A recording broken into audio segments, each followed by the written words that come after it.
السلام عليكم ورحمة الله وبركاته. يا رب الكل يكون بألف خير وصحة وسلامة وعافية وانتم تشاهدون فيديو اليوم. تعالوا اليوم نسوي دولمة عراقية باللهانة والخضروات الباقية بدون لحم، لكن طيبة وذايبة، وإذا ما تكون لاجعة أبد ما تطلع طيبة.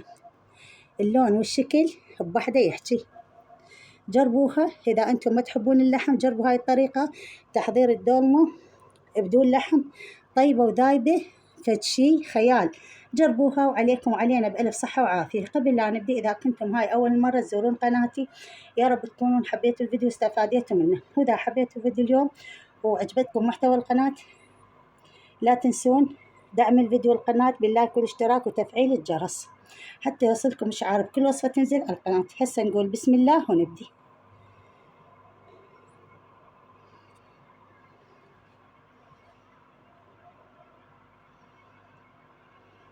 بالبداية عندي هاي اللهانة، يعني تقريبا أنا نص كيلو زايد، كيلو إلا.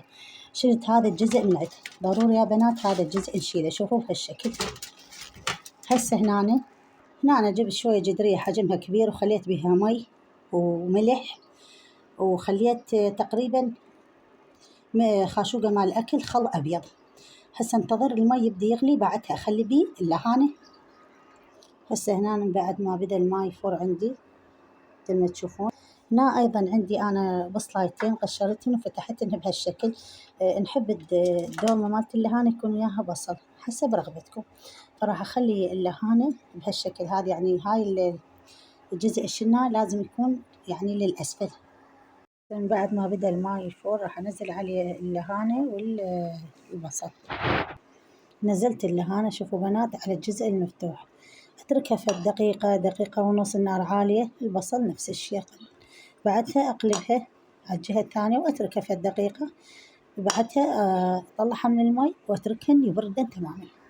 هسه هنا هذا يعني اللب مالت الباذنجان والبوتيتا والطماطة مثل ما تشوفون. هنا هاي فرتها الباذنجان بهالشكل، شوفوا بنات، اكو صغيرة خليتها كاملة، واكو شوية اكبر منها قسمتها بالنص، او الطماطة. هنا عندي هاي اللهانة والبصل بردت، شوفوا بنات إذا تبرد بسهولة نقدر نفتحها. عندي هنا باقة من الإشبنت وتقريبا ربع باقة كرفس، راح أترمهن وأضيفهن على الحشوة. هنا ضفت المعدنوس باقة كاملة وربع باقة من الكرفس. هسه عندي هنا هذا كوب وربع من التمن. بنات للأمانة أنا هذا من أمس نقعته أمس على أساس أسوي الدولمة، وصار عندي الشغل قبل لا يعني أحفر هاي الخضروات، فنقعت التمن وصار عندي الشغل. ما حصلت الشبنت فتركته بالثلاجة، ما عليه شي. هسه راح أصفيه وأضيفنه للحشوة. هنا أنا ضفت التمن وراح أضيفه السر اللي يعطي الدولمة طعم. جربوا كلش، يعني ما تتوقعون. سواء اليوم الدولمة مالتنا نباتية يعني ما بيها لحم، لكن هاي الإضافة ضفتها لطتها طعم كلش طيب. راح أضيفن ملعقة طعام أو خاشوقة أكل من القهوة أو القهوة. ضفت خاشوقة مع الأكل من القهوة سريعة الذوبان، وراح أخلط. فضفت عذرا على الصوت، فضفت خاشوقة كاملة أو ملعقة طعام من القهوة سريعة الذوبان. راح أخلطها. بنات الدولمة مالت الخضروات اللي ما بيها لحم نحضر لها الصلصة على جهة، وهسه راح أشوفكم شلون. هسه أنا كل شي بعد ما راح أضيف. هسه راح ننتقل للطباخ. لتحضير الصلصة اللي نضيفها على الحشوة مالت الدولمة على ما تطلع عندنا طيبة، خليت تقريبا 4 خواشيق أو ملعقة طعام من الزيت على نار كلش قليلة. راح أضيف عليهم ملعقة ونص أو ملعقتين طعام. أنا راح أضيف صراحة ضفت ملعقة ونص معجون طماطة، وضفت ملعقة كاتشب وملعقة دبس الرمان مثل ما قلت لكم على نار كلش قليلة. ضفت هسه الزيت، ضفت ملعقة ونص معجون، ملعقة طعام كاتشب، ملعقة طعام دبس الرمان، وضفت شوية يعني تقريبا ملعقة وربع من دبس الرمان. توابل هنا ضفت ملعقة كوب كاملة من الثوم باودر، إذا تحبون ما تحبون تضيفون ثوم الباودر أو ما متوفر عندكم فهرسولكم أو برشولكم 3 فصوص ثوم. وضفت أيضا ملعقة كوب من البهارات ورشة فلفل أسود وأكيد الملح. طين حمصة بسيطة. وهنا حمست المواد هاي كلها مع بعض على نار كلش قليلة لحد ما طلعت ريحة المعجون الطيبة. هسه على مود ما تنفتح عندي دولمة وتتقطع الورق مال اللهانة، أترك هاي الصلصة سويتها تبرد تماما إلا أضيفها على الحشو. وردت عندي الصلصة وراح أضيفها وأخلطها كل زين. خلطت الحشو وذوقتها كل زين طعمها. هسه عندي هنا هذا الجدر. طبعا أنا غلطت وجبت الجدر شوي أكبر، المفروض أجيب الأصغر بس بعد ما بيه تعبانة راح أسوي بهذا الجدر. أسوي كمية على قدر يعني على عدد أفراد عائلتنا اللي يزود اللي يبقى. طبعا ألفنها كلها وأفرزنه، خليه بصينية ومن يجمد أخليه بأكياس بحافظات معليش. فدهنت الجدر مالتي دهنة خفيفة بالزيت، وخليت لها هاي الباقلة الخضراء بما أنه وقتها، فلستها بس وجه واحد وغسلتها وراح خليتها بهالشكل. راح أبدي ألف أول شي البصل بهالشكل هذا، خلي الحشوة بالبصل وألفها بهالشكل. ومن نلف البصل الجهة اللي نلف بيها تكون نخليها جوا يعني بهالشكل. لفيت البصل، وانا البصل مو كمية كثيرة بصلايتين لا أكثر. أنا بردت هسه اللهانة بردت عندي، فيا بنات هسه بالسكين شو راح أسوي بهالجهة هاي، هذا شيلنه وهذا شيلنه بحيث هذا اللي بالوسط هذا ينشال بهالشكل هذا يا بنات. شوفوا هسه هاي شلتها وهاي اللي بالوسط باعوا شيلها ندبها. فهسه أبدأ ألف اللهانة. عفوا قلت لكم راح ألف اللهانة. على الطبقة الثانية راح نسوي الباذنجان. ولما نحشي الباذنجان ما نمليها كلش. شوفوا بنات نعوف مجال شوي لأن هاي بعدين بالطبخ راح ينثر التمن والحشوة راح تطلع عندنا وتصير مو طيب تخرب الشغلة، فنعوف مجال هالقد. كملت الباذنجان بهالشكل. أنا ما سويت يعني كثير باذنجان 4. هسه عندنا اللهانة. هسه اللهانة مثل ما تشوفون هذا اللي بالوسط شلته، هذا الظهر اللي يكون بيه شوية خشن خليه على الخارج، وهاي الجهة شوفوا بنات نخليها للداخل. فنخلي الحشوة بهالشكل. عذرا لأن أنا شوية يعني أشتغل بيد وألفن بيد. نخلي الحشوة بهالشكل ونبدأ نلفها بهالشكل هذا يا بنات ونخليها بهالشكل. وهاي وحدة ثانية شوفوا بنات خليت الحشوة بهالشكل وأبدأ ألفها وأضغط عليها، أبدأ ألفها وأضغط عليها، ومن أخليها بالجدر بهالشكل هذا الجهة الملفوفة جوا.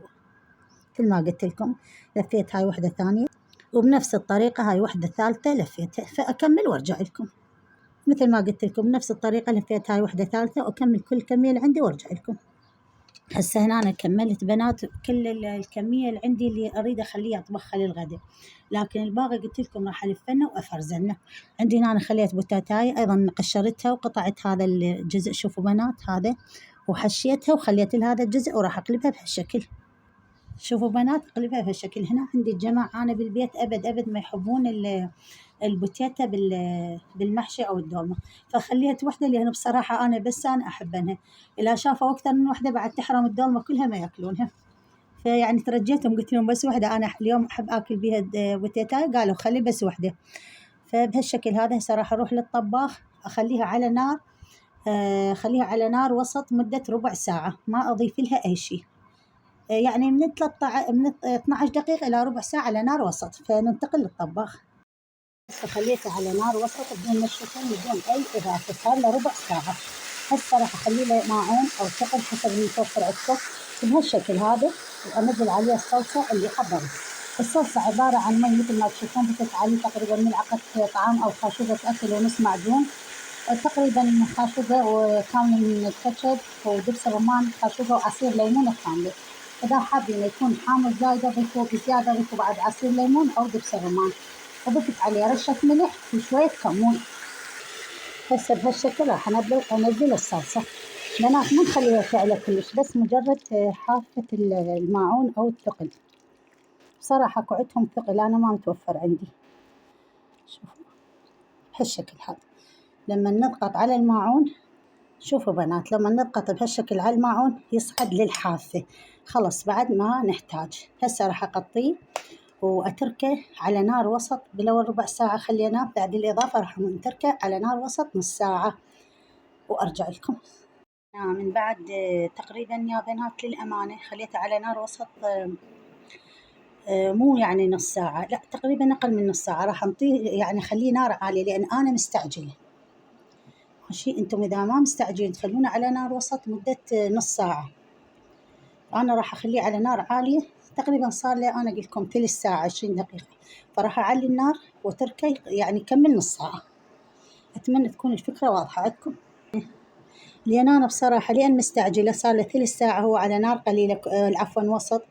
مستعجلة أريده بساعة ياخذ الوقت مال النص ساعة، في 20 دقيقة على نار وسط اللي هي 3 ساعة. هسه هاي ال10 دقائق بقت راح أخليه على نار عالية.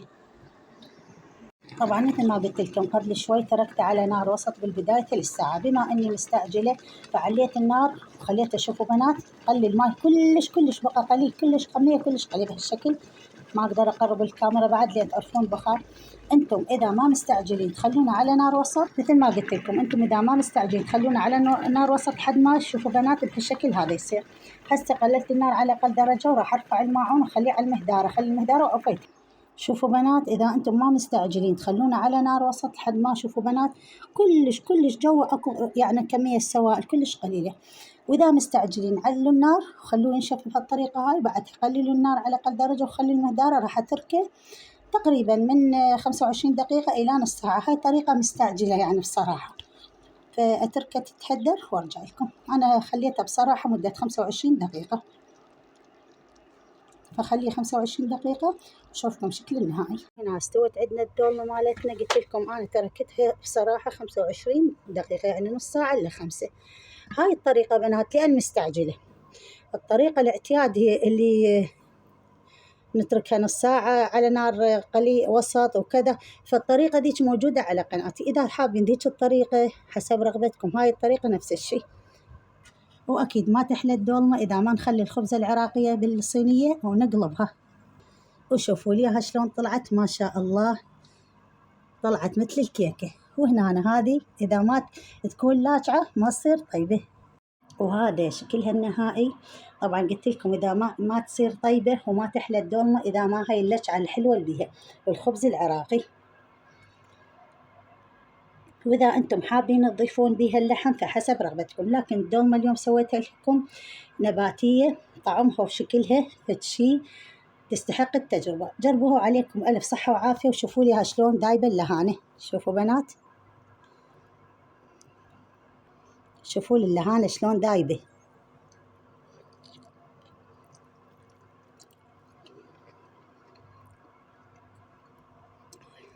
الشكل والحموضة مالتها طبيعية وتخبل. جربوها ومليون عافية. وصلت أنا وياكم لنهاية الفيديو. أتمنى حبيتوا الفيديو اليوم استفاديتوا منه. وإذا حبيتوا الفيديو اليوم لا تنسون دعم الفيديو باللايك والاشتراك وتفعيل الجرس حتى يوصلكم إشعار بكل وصفة تنزل على القناة. وهسه أقول لكم أترككم في رعاية الله وحفظه مع ألف سلامة.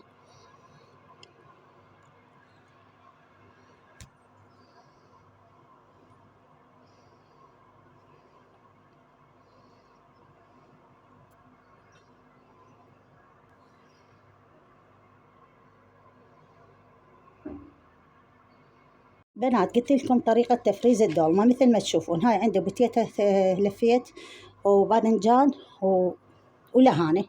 بصراحة أنا البصل مثل ما شفتوا ما سويت كمية كثيرة. طريقة تفريز الدولمة سواء اللهانة الخضروات تحشونها فلفل طماطة بصل بوتيتا ورق عنب ورق سلك حسب ما أنتم تلفونها كالمعتاد. فرشون نايلون بأي صينية موجودة، ضروري فرش نايلون. تلفون الدولمة بس شنو تبعدون شوية بيناتهن. بعدها تخلونها إما بالفريز أو بالمجمدة تجمد نهائيا، ما تطلعونها لحد ما تجمد.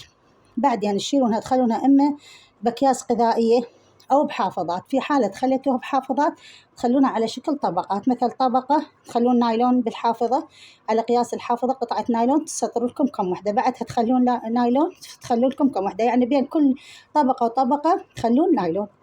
من تردون تطبخونها طبخ عادي مثل ما نطبخها هسه احنا، بس شنو قبل لا تطبخونها لنفرز الدولمة تطلعونها من الفريز أو المجمدة قبلها فد ربع ساعة ماشي، وتطبخونها بالطريقة الاعتيادية. هنا أنا ضفت المعدنوس باقة كاملة وربع باقة من الكرفس. هسه عندي هنا هذا عندي هنا هذا كوب وربع من التمن. بنات للأمانة أنا هذا من أمس نقعته أمس على أساس أسوي الدولمة، وصار عندي شغل قبل لا يعني أحفر هاي الخضروات، فنقعت التمن وصار عندي شغل. ما حصلت الشبنت فتركته بالثلاجة. ما عليه شي، هسه راح أصفيه وأضيفه للحشوة. هنا أنا ضفت التمن وراح أضيفه. السر اللي يعطي الدولمة طعم، جربوا كلش يعني ما تتوقعون. سواء اليوم الدولمة مالتنا نباتية يعني ما بيها لحم، لكن هاي الإضافة ضفتها لطتها طعم كلش طيب. راح أضيف ملعقة طعام أو خاشوقة أكل من القهوة أو القهوة. ضفت خاشوقة مع الأكل من القهوة سريعة الذوبان وراح أخلط. فضفت عذرا على الصوت، فضفت خاشوقة كاملة أو ملعقة طعام من القهوة سريعة الذوبان. راح أخلطها. بنات الدولمة مالت الخضروات اللي ما بيها لحم نحضر لها الصلصة على جهة، وهسه راح أشوفكم شلون. هسه أنا كل شي بعد ما راح أضيف. هسه راح ننتقل للطباخ.